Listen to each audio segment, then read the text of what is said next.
known only as one of the most important American photographers of the 20th century, a local photographer that captured iconic images of the civil rights movement, the one who produced amazing photographs of Memphis musicians. Ernest Withers was also known as a trailblazer, a leader to many, and a courageous man. You see, if it weren't for great men such as Ernest Withers, men like me may not have been afforded the opportunities that I have been afforded. Right. Mr. Withers served the Memphis Police Department from 1948 to 1951. And as you heard earlier, was one of the first two African-American police officers. And I can only imagine that those times were not easy for African-Americans, for an African-American as an authority figure in law enforcement. I see that my friend Mr. Williams was not able to make it, but he was. So I was able to sit down and take him to dinner and sit with him so he can share the story. So I feel like I've heard firsthand what men like him and Mr. Withers went through as some of the first African-American police officers.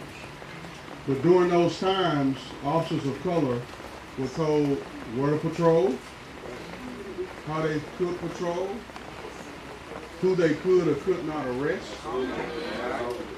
So being one of the first African Americans who attended the Memphis Police Department's training academy, Mr. Withers knew going in that things would be challenging.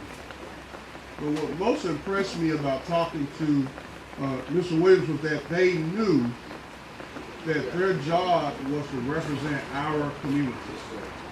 They weren't just going on trying to graduate. Like my recruits come on today, they just want to make it through the academy. Okay? They're just trying to survive those 6 months so they can make it through the academy.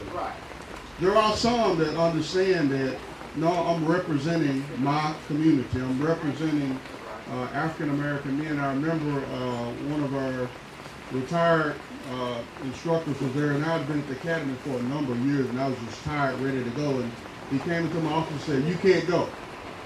I said, "I can't go. I did my time. It's time for me to go." They said, "No, you can't go, because when those young African American recruits are sitting there looking at you, you're showing them that one day I can be a firearms instructor. One day I can be the training commander. One day I can be the chief of police."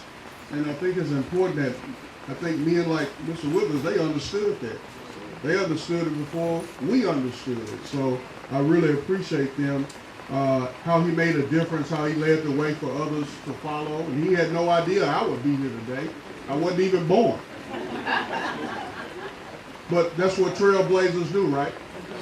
They lay a path for others to follow. He was a man of courage, a trailblazer, a leader. I'll never forget that I stand on the shoulders of giants like men like Ernest Withers. So thank you, and y'all have a great day.